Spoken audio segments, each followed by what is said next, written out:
Hey Wolfpack fans, we are here. I'm with my son Johnny. We are here at the Johnson City Farmers Market because we're in the mood for, no, back in the camera. We're in the mood for some green beans. And look, we can't stand just taking green beans out of a can and dumping them in a pot. That's for novices. Or that northern stuff? Yeah, the northern, no. So we are gonna find some green beans and we're gonna show you how we make the best green beans you'll ever eat. So stay tuned for this episode of Cooking with the Wolfpack.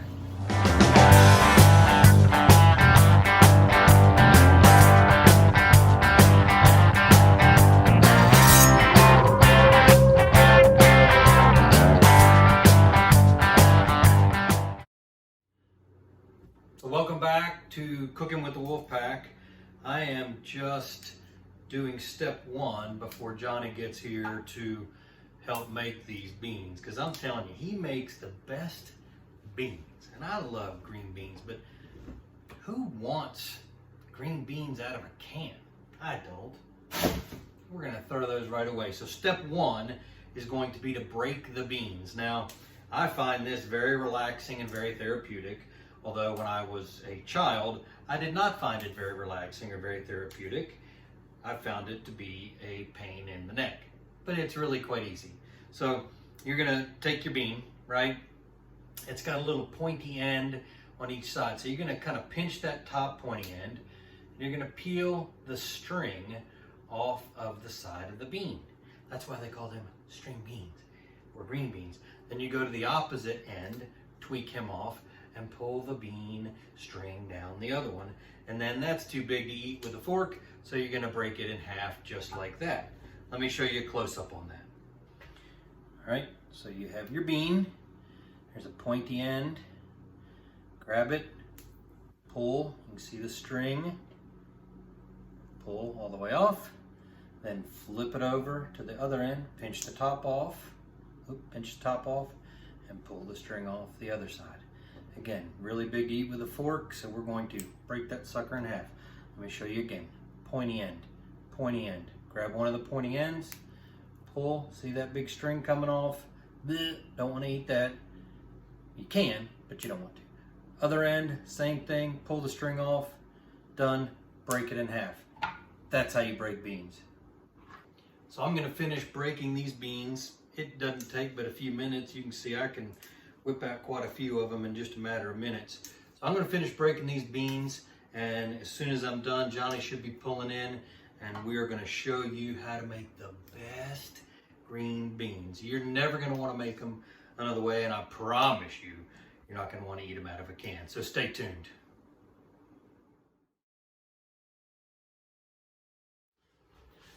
All right, so we're back. Johnny's here. The Bean Master is here. I have already, for you, because I know this is like your most loathsome part of this process, strung and broke the beans. So I appreciate it. Yep. So walk me through. That takes eight times as long as anything else we're about to do. Yeah, but I love. It's so relaxing to me. Not me. Okay. All right. I'm going to turn it over to Johnny. I'm his sous chef today, and he's going to tell me what to do. We got a half a stick of melted butter already melted. So Johnny, lead me through it. All right. So southern style green beans, not northern style. Those aren't very good. As you can tell, most of the stuff I'm cooking is from the south. It just tastes better. So first thing you do, melt your butter. That's going on in here. Then you're just going to take your garlic and your onion, which we have cut the onion. You kind of cut it like an apple slice. It doesn't matter if the slices kind of come apart a little bit. They're going to anyway. Throw your onion in there with it. And then let that kind of melt together for about 2-3 minutes. You'll start smelling your garlic. You don't want to burn your garlic. That's easy to do. Keep your temperature, your heat at about medium. We'll turn it up here in a minute once we put liquid in.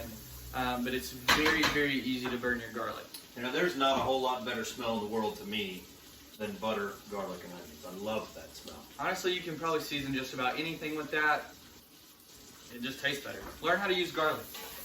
Yeah, don't be scared of garlic. We've covered that in a couple videos showing how to kind of break down a garlic clove. So don't be scared of garlic. And don't buy the pre-chopped stuff. Do it yourself. The chemicals. Don't buy chemical stuff. No, that's right. All right, your next thing you're going to need. I call it back fat or ham hock. He calls it something else. We call it salt pork. Or fat back. Not back fat. Well, it's all the same. Yeah. It's pork that's really salty. It's fat, right? They sell it all kinds of different ways, but this is what we got. We're doing salt pork. We've got it cut about like so. So when you smell your garlic and your onions, the aroma starting to come up, you're gonna throw these bad boys in. What does this bad boy do? Adds a lot of flavor, right? You've got your salt already there. You've got just the flavor in the pork. For some reason, it marries with the beans. It just tastes better. You know, some people use bacon, but it's not as good as, because it's not as salty as a salt pork, a fat back, a ham hock, something like that. So, Johnny, I'm smelling the garlic. I think we're smelling it. So this is kind of where everything starts happening pretty rapidly, right? So you've got to throw your salt pork into the pot and be ready right away with your chicken broth, right? You're going to put that in there so the stuff stops cooking and burning. You're going to take a whole box of this thing and put it in. Clear. The purpose of this, we've got to cover the beans. It's going to take a lot of liquid. Some people use water. No. If you're a water person, get out of here, right?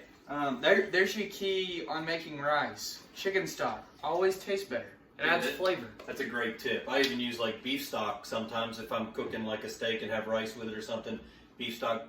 Water's so 2019, right? Well, even though 2020 is kind of a dumpster fire. Water's 2018. 2018. And it's not that much more expensive. You know, it's worth the taste if you're doing something like this. Yeah, it really is. Once that's in, it's time. The beans go in. Everything's just getting dumped in. We're not doing anything special.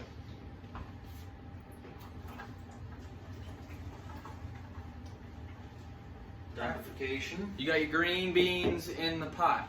You're going to stir them around a little bit, try to get that liquid on top of them. But this is why box number 2 is here. This is vegetable broth. Yeah, we got a while to go until we get to the top here. Yeah, you can't see that in the video when you hold it up like that. Trust us, you can't see that the liquid's not covering the beans. You can take more chicken stock, or I normally use a can of vegetable broth just to add it in there a little bit. At this point, you can add water. You didn't hear that from me.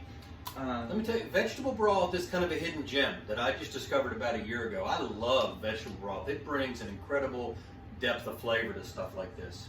Not sponsored by Vegetable Broth or Swanson's. No, but we should be. Swanson's, get off your ass and let's get a sponsorship here. Okay, sorry. All right, so pour this. You want to cover the beans with liquid. We're going to hit about close with those 2 boxes, I think, worth of liquid. You don't want to just like drown them, just a perfect amount covering them. You don't want your beans on the bottom of your pot. Perfect. That's the key. Yeah, 2 boxes is about perfect, and we broke what? We broke about a pound of green beans, maybe a pound and a half. Yeah, I actually cheated and broke. We got about 2 pounds in here. We got 2 pounds. Yeah. 2 pounds, 2 boxes, math adds up. And it depends on the vessel that you're cooking in, right? So make sure your vessel's big enough, but not too big. This one, the beans are now about an inch away from the top. I think it's not too hot. I can take a gander at that. Perfect. At this point, everything's in the pot, everything's together. We haven't really done anything very difficult. I'm spent. Maybe cutting the onions difficult. I don't know. You're gonna turn your heat up on your stove at this point. We want to get everything boiling together. It doesn't take very long, 5-10 minutes. It's gonna take a little bit longer than water, but about 5-10 minutes. You're gonna want it to boil. As soon as it starts boiling, you're gonna bring it down to a simmer. My oven has knobs that go 0 through 10. I typically put it on about a 2, if that gives you an idea of where to put your knob. Yeah, we always talk about the dancing bubble. Just the little dancing bubbles is what you're looking for, the simmering bubbles. Not this. This. Your beans will get super mushy if you have it doing this. Yeah. So don't do that. Bad. Good. So this is the other crucial part. While it's getting up to a boil, now's the time to add your salt and pepper. Just go ahead and put all those flavors together. Just not a ton of salt, because the back fat, salt pork, whatever you want to call it, that's going to add salt to it anyway. So salt it, pepper it to your liking. You don't even have to do that step. Salt, pepper to your taste, and let it all kind of mix together while it's boiling. Would you like to start with Darth Vader? Darth Vader pepper. Use fresh pepper. I don't know why he doesn't have a fresh pepper grinder. It's so much better. Hold please. Huh. Maybe he does have a fresh pepper grinder. Or I have fresh ground pepper. Oh, fresh ground pepper. It's so much better.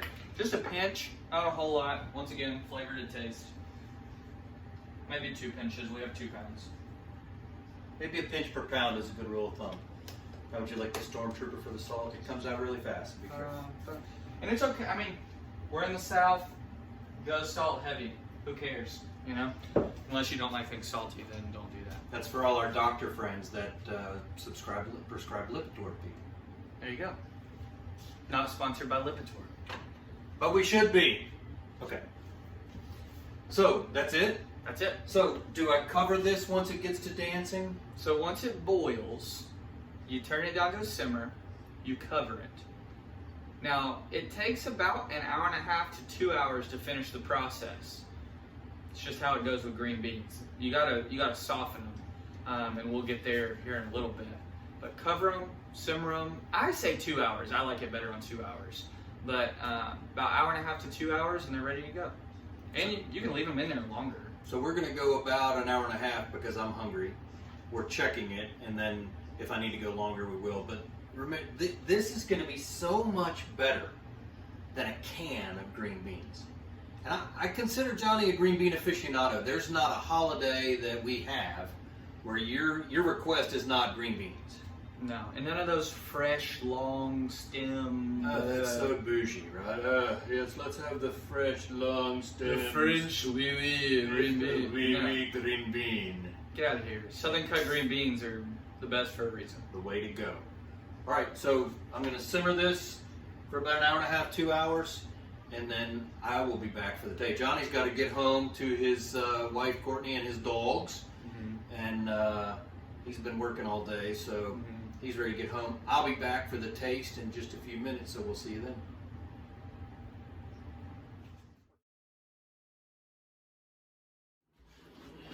All right, we've been in for an hour and 45 minutes, and they look fantastic. Cannot wait to take a bite of these. So you'll notice that they are more of a dull green, right? But that doesn't make them any less flavorful. Just look, the onions combined with it. You can see the chicken stock and the salt pork and the vegetable stock all combined. Oh my gosh, I cannot wait to eat this. All right, so I gotta go in. I gotta take a bite. I wish Johnny were here to taste them, but I'm telling you, he makes the best green beans. I gotta go in. Perfectly cooked. Hour and 45 minutes, perfect. Not mushy, flavorful.